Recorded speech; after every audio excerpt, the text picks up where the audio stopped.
రామాయణం మొదటి భాగం. రామాయణం 24,000 శ్లోకాలు, మొత్తం 6 కాండలు అని బాలకాండ, అయోధ్యకాండ, అరణ్యకాండ, కిష్కింధకాండ, సుందరకాండ, యుద్ధకాండలు. 6 కాండల మీద ఒక కాండ ఉత్తరాకాండ. రామాయణాన్ని ఆదికావ్యం అని అంటారు. కేవలం రాక్షస సంహారం కోసమే రామావతారం చేస్తే రావణుణ్ణి చంపిన తర్వాత ఆయన అవతారం సమాప్తం చేయాలి. కానీ ఆయన బాలకాండలో ఒక ప్రతిజ్ఞ చేస్తారు. అదేంటంటే, నేను 11,000 సంవత్సరాలు ఈ భూమండలం మీద ఉండి ఈ భూమండలం అంతటినీ పరిపాలిస్తాను అని. రాముడు 14 సంవత్సరాలు అరణ్యాలలో గడిపాడు.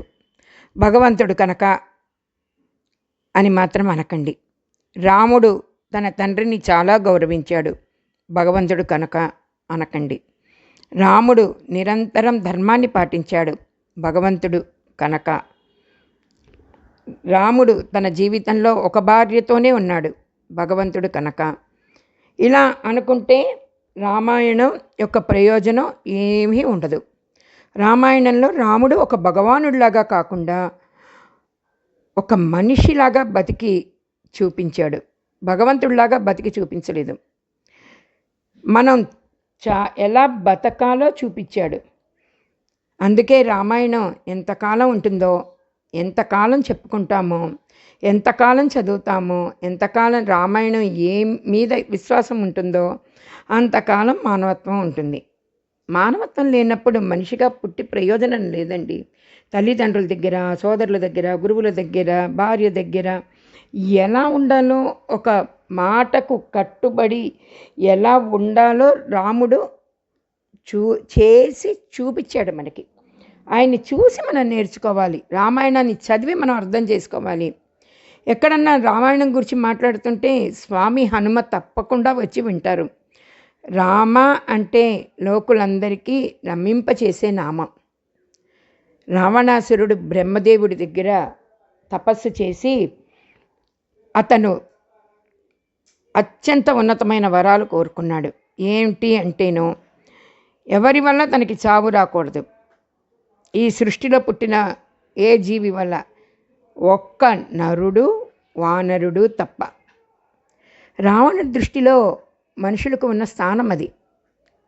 రావణ బ్రహ్మకి నరుడంటే అంత చులకనగా చూసి అతని దగ్గర నుంచి నాకు చావు రాదు అనే ధీమాతో ఉండేవాడు.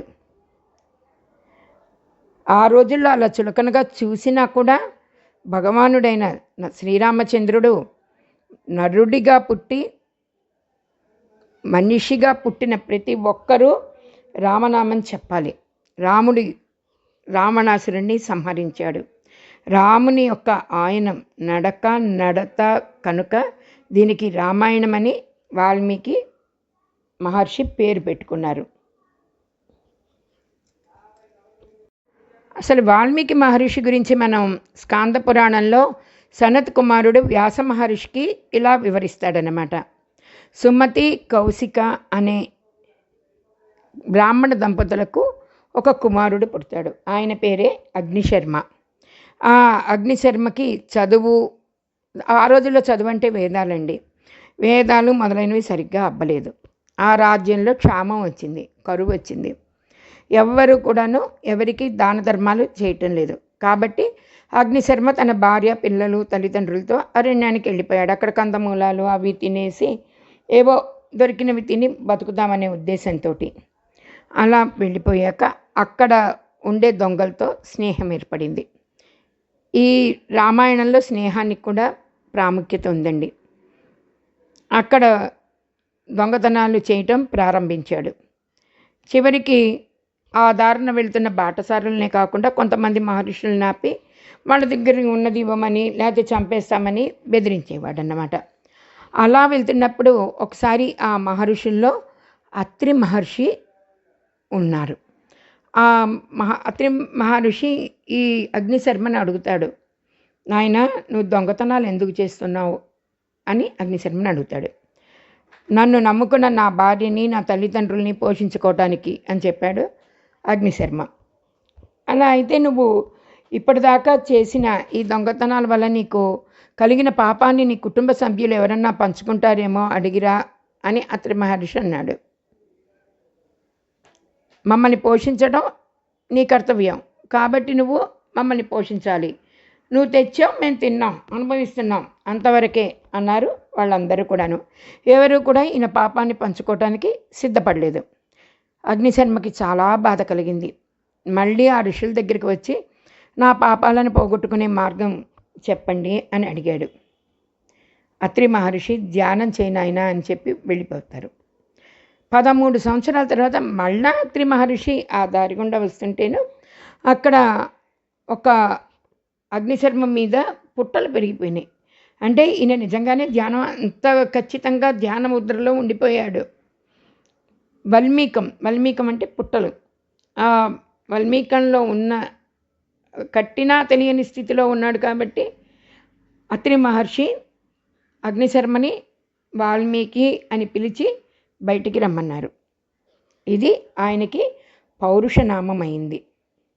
అప్పుడు ఆ మహర్షులు ఆయనని ఉత్తర దిక్కుగా వెళ్ళి భగవంతుడి గురించి ధ్యానం చేయమన్నారు. వాల్మీకి మహర్షి కుశస్థలి అనే ప్రదేశానికి వెళ్ళి పరమశివుడి గురించి తపస్సు చేయటం ప్రారంభించారు. అప్పుడు ఆయనకి విష్ణు కథ రాయగలిగే అదృష్టాన్ని బ్రహ్మగారు ఇచ్చారు. అంటే ఆయనకి త్రిమూర్తుల అనుగ్రహము లభించిందన్నమాట.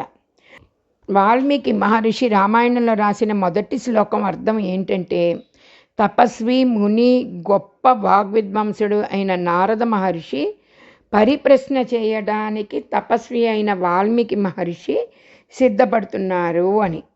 వాల్మీకి మహర్షి నారదుని ఏమడిగాడంటే, ఈ లోకంలో ఇప్పుడే ఇక్కడ ఉన్న గుణవంతుడు, వీర్యవంతుడు, ధర్మాత్ముడు, కృతజ్ఞతాభావం కలిగినవాడు, సత్యం పలికేవాడు, దృఢమైన సంకల్పం కలిగినవాడు, చారిత్రము కలిగినవాడు, అన్ని ప్రాణుల మంచి కోరేవాడు, విద్యావంతుడు, సమర్థుడు, ఎన్నిసార్లు చూసినా ఇంకా చూడాలనిపించేంత సౌందర్యం కలిగినవాడు, ధైర్యవంతుడు, క్రోధాన్ని జయించినవాడు, తేజస్సు కలిగినవాడు, ఎదటివారిలో మంచిని మాత్రమే చూసేవాడు, అవసరమైనప్పుడు కోపాన్ని తెచ్చుకోగలిగినవాడు ఉంటే నాకు చెప్పండి అని అడిగాడు.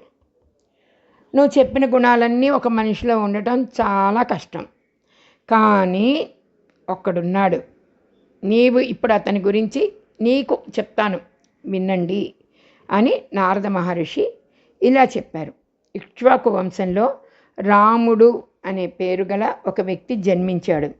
ఆయనకి నువ్వు అడిగిన 16 లక్షణాలు ఉన్నాయి అని చెప్పి ఒక 100 శ్లోకాల్లో రామాయణంలో సాక్షాత్తు వాల్మీకి మహర్షి నారదుడు చెప్పాడు అని ఇవన్నీ రాశారన్నమాట. చెప్పిన తర్వాత నారదుడు వెళ్ళిపోయాడు. విన్న వాల్మీకి మనసు చాలా ఆనందంగా ఉంది.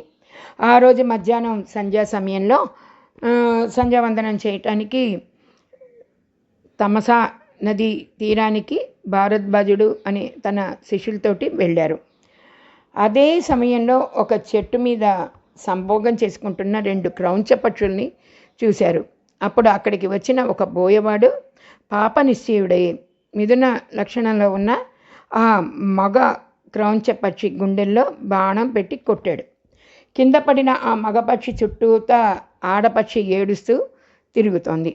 అప్పటిదాకా మనసులో రామాయణాన్ని తలుచుకుంటున్న వాల్మీకి మహర్షికి ఈ సంఘటన చూసి బాధ కలిగి ఆయన రామాయణం మొదలెట్టాడు. ఓ దుర్మార్గుడైన బోయవాడ, మిథున లక్షణంలో ఉన్న 2 క్రౌంచ పక్షుల్లో ఒక క్రౌంచ పక్షిని కొట్టినవాడా, నీవు చేసిన పని పాపము వలన నీకు ఎక్కువ కాలం జీవించి ఉండుగాక అని శపించాడు.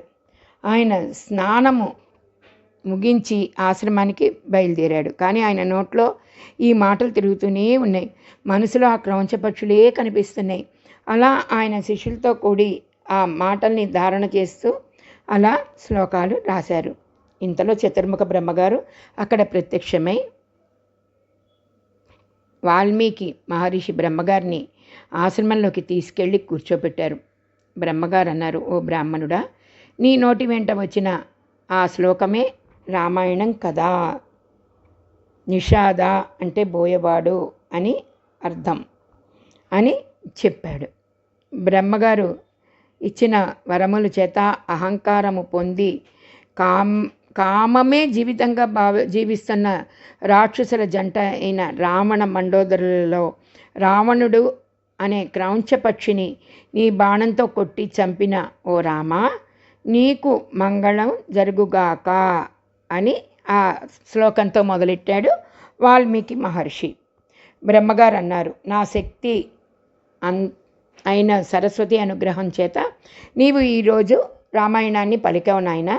నేను నీకు వరమిస్తున్నాను. నువ్వు కూర్చొని రామాయణం రాద్దామని మొదలు పెడితే రాముడు, లక్ష్మణుడు, సీతమ్మ, రాక్షసులు మొదలైన వాళ్ళు మాట్లాడినవే కాదు, వాళ్ళ మనసులో అనుకున్నవి కూడా నీకు తెలుస్తాయి. ఈ భూమి మీద నదులు, పర్వతాలు ఎంతకాలం ఉంటాయో అంతకాలం రామాయణం ఉంటుంది. ఇందులో ఒక్క మాట కూడా అబద్ధం కాదు, కల్పితం కాదు. నువ్వు ఇంకా రామాయణం రాయటం మొదలుపెట్టు అని వరమిచ్చి వెళ్ళిపోయాడు. వాల్మీకి మహర్షి ధ్యానం కూర్చోగా బ్రహ్మగారి వరం వల్ల జరిగిన రామాయణం అంతా ఆయన కనబడసాగింది. ఆయన రామాయణంలో రచించటం ప్రారంభించారు. మొత్తం 24,000 శ్లోకాలు, 6 కాండలు. 6 కాండల మీద ఒక కాండ, 500 సర్గల రామాయణాన్ని రచించారు. జై శ్రీరామ్.